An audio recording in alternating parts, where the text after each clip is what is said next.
Top of the day to you. We're at the exciting Hillside Prime Steakhouse, 5-star restaurant in Cedar Hill, Texas.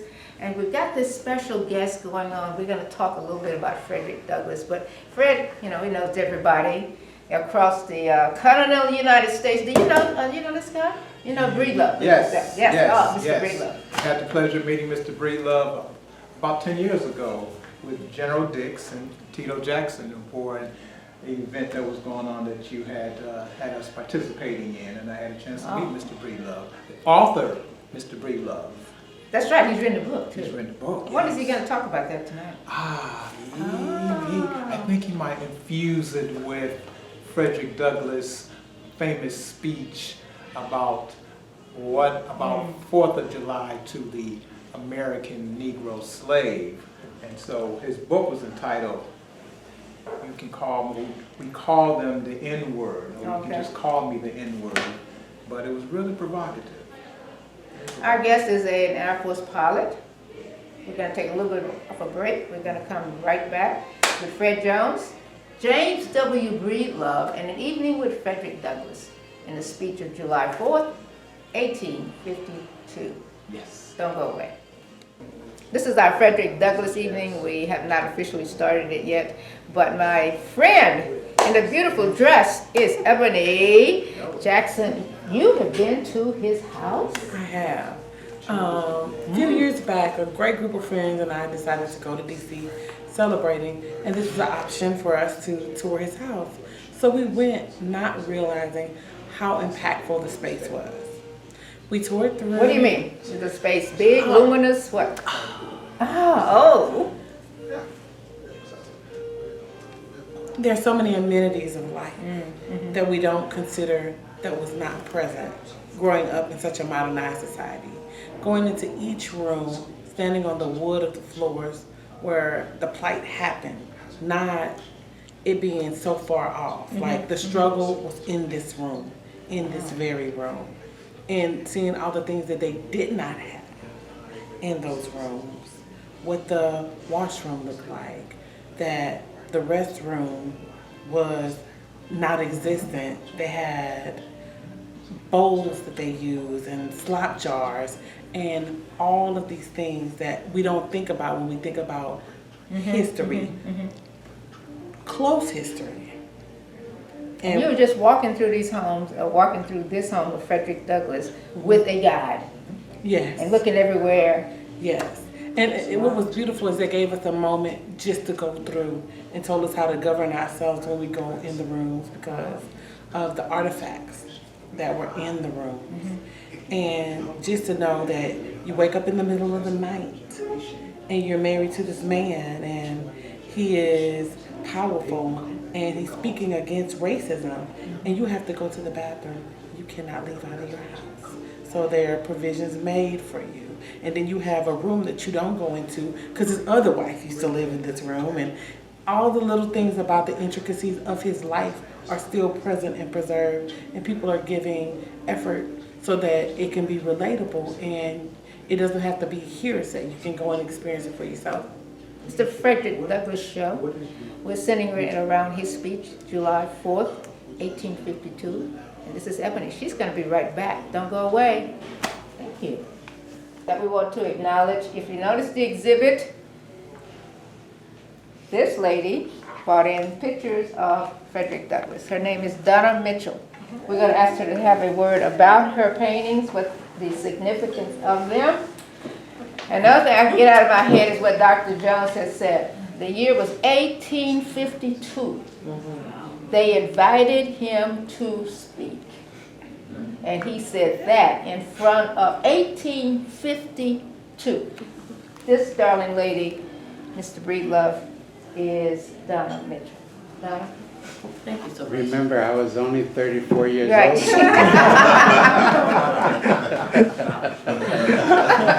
I thought 36.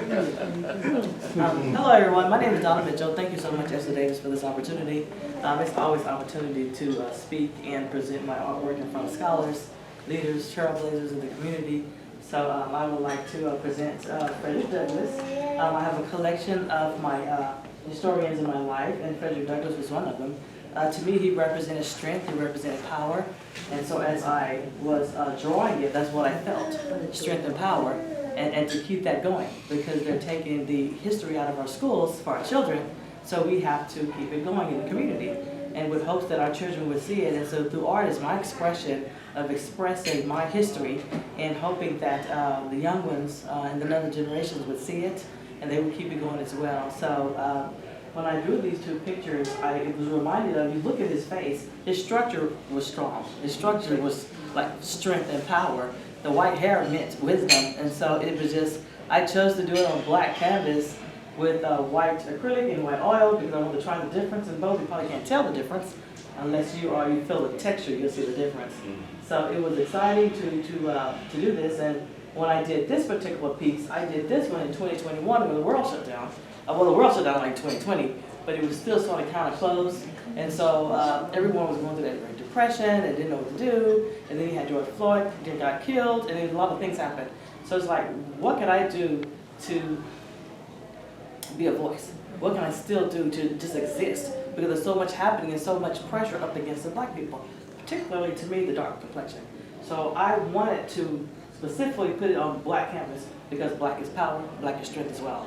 And so that's my biggest pull is black, the power, our image, our structure, our culture, and the world just needs to know that.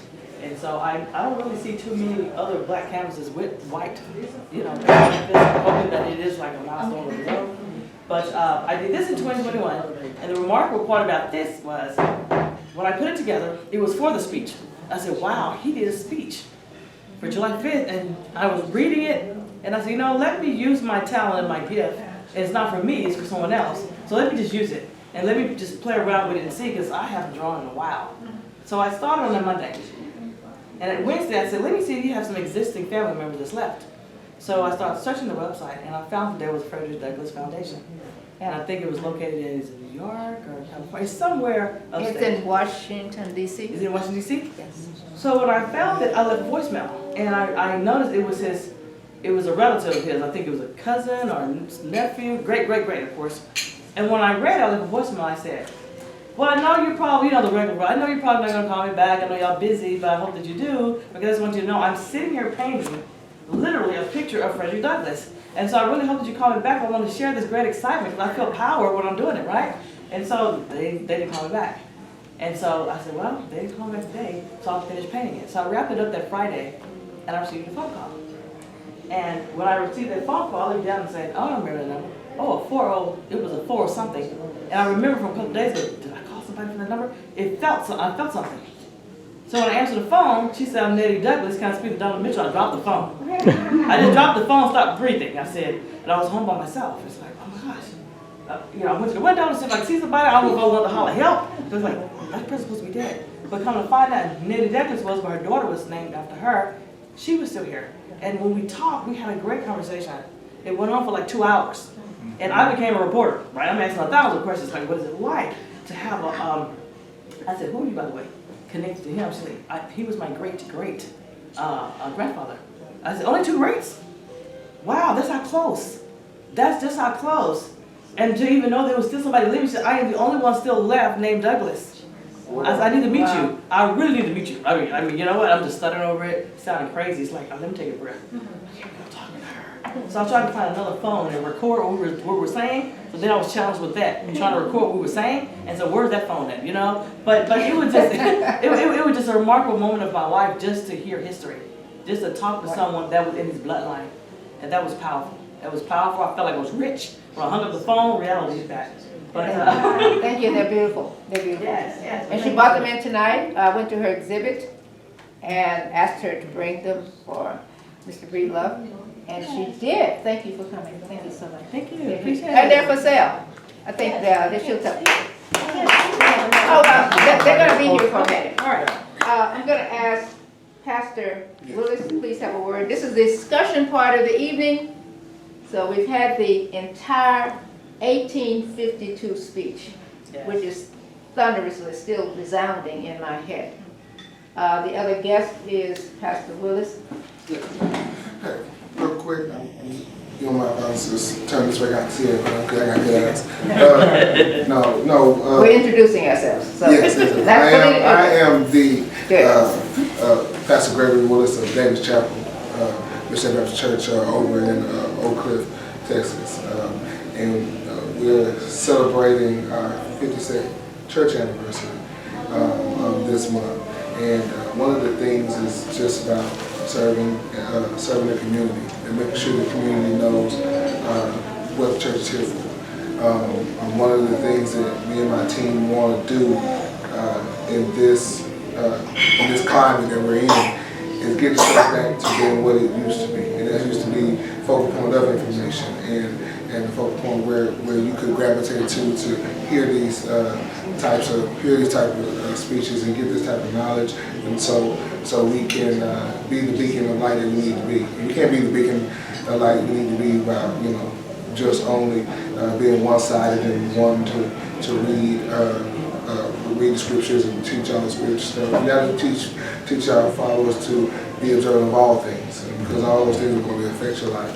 And so I am truly blessed to be here. It was a blessing in disguise. I just met this woman today, and she was walking her bike. She was not riding the bike myself. She was walking the bike. Walking the bike, and we were handing out the water. If a handy got water, it keeps parking. Yes. And then brought her over there and I said, "You look familiar." I don't really know. And then from there, she told me exactly who she was. And so we've been, like I said, it's a blessing in disguise, and I'm just elated and happy to be a part of it. Happy that you could make it. Yes. And stay for the discussion and the food. Yes, I will. Clarence, so good to see you. Introduce yourself to Dr. Breedlove. And what did you get out of the session? I'm Clarence Wyatt, husband of Lydia Owen Wyatt here. Brother-in-law, Fred Jones. And basically, there was someone who, I think Frederick Douglass was in the White House. Yes. He's always in the White House. But they asked him, so, whereabouts did you get your education? He said, "Man, I take my shirt off and show you my back." Wow. Wasn't that quiet? And that quieted my whole way of thinking about that man. So that right there told me a whole lot about it. It kind of something I might say. A lot of people ask me, where do I get my ways from? I said, from a single row plow and a mule. And ain't too many 55-year-olds can sit here and tell you anything about sharpening a single row plow. You're right. And standing behind a mule. So. Yeah, I work at Parkland Hospital, so I've been there for about 30 years coming up. I enjoyed refreshing with Frederick Douglass, and I was like, oh, I was trying to read up last night, and I was like, wow, okay. So then I stayed up and almost fell asleep, kind of just reading all the different areas it would take about all how they got to that point. So I was like, there's so much I didn't know, and I was asking parents, I was like, how much did y'all learn about Frederick Douglass in school? The only thing they ever told us was he was at the White House. That's He was always at the White House. I said, well, it's a little bit more to it. Oh, Yeah. yeah, so And that is why we're here. got a lot of catching up to do with reading, to review history. 1852, I just can't get that out of my head. Because we don't want to speak up. 171 years ago. 171 years ago. Ebony, introduce yourself and tell us what you thought, please. Hello, everybody. I'm Ebony Jackson. And gosh, I couldn't help but to think of how exacting the speech was, and that all of it could be said in public forum today and still be pointed to the exacting point today. Yes. The needle has moved, but not as much as they would like to believe in their own confidences that it has. It needs to be, like Fred said, if you have a podcast, if you have a way to get something out, share it, read it, because a lot of people think. We attended a dinner yesterday for Together We. And the initial thing of it is to say that we are more alike than we are different. And there were several points made at the table that left me quiet yesterday because people think that we are a lot further along than we are when it comes to race relations in the United States. A lot of people think it's socio-economic when it is not at all. Growing up in the deep, deep South, I could see the plantation if I walked to the top of the street still. Wow. And I'm not yet 50. You know, it is still something that people think because it was not in proximity to where I grew up. It's not in proximity to my experiences with the 4 black people I know, then it can't be true. And yeah, they can play it on the radio today and it will still hit like it did in this room. Well, we want to put it on the amplifier because so many of our people and children just don't know Frederick Douglass. We're happy to have 2 other special guests. Joe Tate is going to start with you first, and Ms. Daniels is going to welcome us to Cedar Hill. So please, let us know how famous you are. Please. Good evening, ladies and gentlemen. I just wanted to share quickly, Professor Breedlove has been guesting on my talk show. I do a talk show about town with Joe Tate, and he's been guesting with me for a minimum of 2 years. And if you think this presentation is dynamic, this gentleman can go in so many different directions. Yes. And I've been so honored to have him to be a part of my delivery. We don't get a lot of phone calls and things of this nature on the show because it's pretty much intellect, and I've been accused of being an elitist, but I suppose I'll accept that in many instances. What's wrong with it? We need to go back to some of that, etc. But anyway, so on Thursday, I'm only on Thursdays 4 to 6, and Saturdays 1 to 3.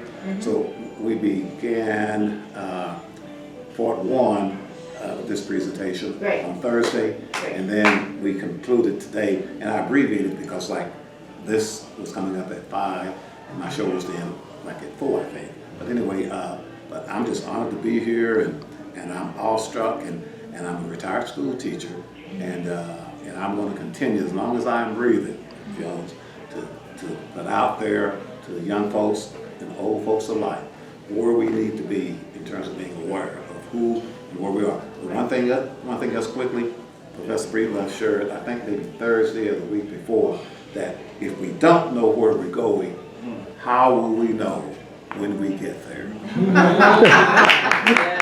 That was good, Ms. Daniels. So please welcome us to her city, because we're not in Dallas, we're in Cedar Hill. This is also another special guest, and she is a city councilman for the great city of Cedar Hill. The Honorable Shirley. Oh, you gotta stand up. You gotta stand up. I gotta see the t-shirt. I want to say, first of all, welcome to Cedar Hill.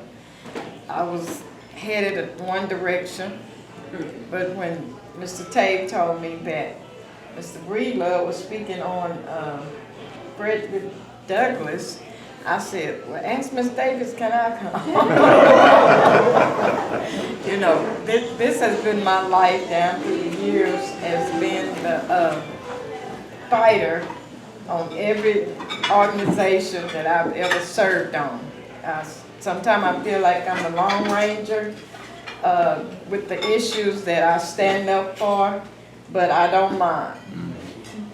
Even this restaurant, when Mr. Davis came to the council, he got some resistance, but I could not sit out by and let the resistance overcome him.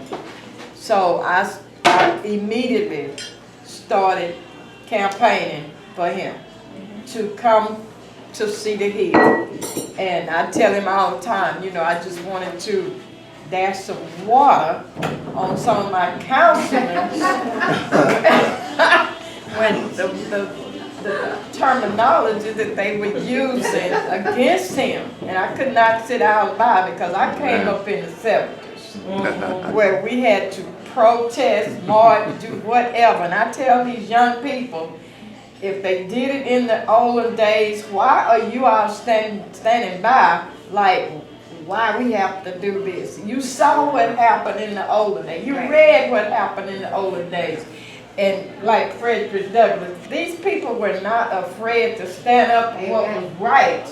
And I came up in the 70s era, and that was the beginning of the era where you just didn't take no for an answer. That's right. You said we are equal, and we're not gonna stand by and let you do us any kind of way. And that is still within me today. When I see people are being mistreated racially, something comes up in me. I mean, it just does. I have to speak out. I'm the only one sometimes speaking out, but I don't care. If you have ears, you're gonna hear me, and I'm not gonna shut up. So I just really appreciate that I did stand up for Mr. Brown when this endeavor that he was trying to do in Cedar Hill, and they were trying to shut him down, and I was like, look, do we have to protest? I'm ready. Give me my shoes, whatever, tennis, I'm ready. So they knew that I'm the only female on the council, first African American on the council, and it's like, oh my God, we got her. Yeah, you have me. You have me, and I'm not gonna shut up. I'm not gonna stand by and let you just do our people any kind of way. Because the Cedar Hill was the good old boy syndrome. That, you just sit back, let them take control and run the city, and you shut up and don't say nothing. But when they got Shirley Daniels on the board, it's like, oh my God. I even had some of them that asked me, were you in the Black Panther movie? I said, no, because they didn't have Black Panthers in East Texas. I said, but I ran home every night and watched them on TV. So I want to welcome y'all to Cedar Hill, and feel free to come back whenever y'all have something. I'm just glad I came back, because Frederick Douglass, hey, like you say, he didn't have no bones about it. And I want to say first, we changed East Texas State around, Joe and I. I was right there by his side. We said, time out. We need black professors, we need sororities on campus, and we're not taking no, and I learned things, we don't take no for an answer. You tell us we can't, we say yes you can. Okay, so we made it happen in 1968. We had our first black professors to come be hired on campus. We had the first sororities to be inaugurated, AKA, but Sigma Gamma Rho came along later, but we take credit for that. And I mean, we were persecuted, we were set aside, but we never was thrown out. And I tell these kids that. I say, hey, you can do without getting thrown out. They would want to put us out, but they couldn't because we made the grades. Okay? So, y'all welcome. Thank you for your information that you shared. And thank you for inviting me, because I'm glad I came. My first interview with Mr. Breedlove was after I left Tax TV, so we did the interview at NBC Studios in Fort Worth. He is a hero for the United States. He's actually an Air Force pilot. He was injured severely in a test pilot situation, and he'll tell you the year.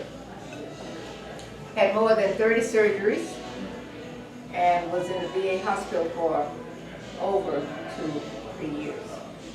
Now his fight, I know he worked for SBA, but the greatest fight was, a lot of you may be too young to remember the Resolution Trust fiasco that we had in the state of Texas about the 80s. I was a major account rep for the Eastman Kodak Company. So I only had about 6 or 7 accounts across the United States. When President Clinton decided that the white savings and loan companies had taken money and put the whole financial system in a straitjacket, then he appointed this man to take care of Texas. Now, the strange thing about that story is that for months, we knew that RTC was in trouble. Clinton has said he was appointing regional directors across the United States. In my company, it was an issue because we were talking about white men that stole money from the savings and loan. But Kodak got the contract. And since I had the downtown territory, I didn't fight for it, but I did remind them that I had Southwestern Bell and AT&T, and I was a major account rep. So I ended up with the account. And here's the most interesting part of one of my stories about Breed. I call him Breed. We didn't know for a long time that he was black. You see, when you announce something by the President of the United States, it doesn't happen right there. So he didn't get here, Clarence, for a couple of months. The equipment got here, they rented the space, they brought in me as a vendor for the federal government. Everything was in place, except the man that was in charge wasn't here yet. And finally he arrived. And he used to wear Brioni suits. In those days, those were the $3,000 suits that people wore. He came into the offices, RTC offices down, and I was the only black there, and he was the black lead. So you can imagine what that was like. So we ended up spending a lot of time together because I was the only person he could talk to. And I knew the city. And he came from Los Angeles, came from Watts. He has a distinguished career. Most of you have probably never heard of the Screen Actors Guild, but he was an officer of the Screen Actors Guild in Hollywood. He drove a Silver Eagle Rolls Royce. Yeah, oh, that's right. But I just want you to know that he is a hero among us, and he's 91 years old. All right.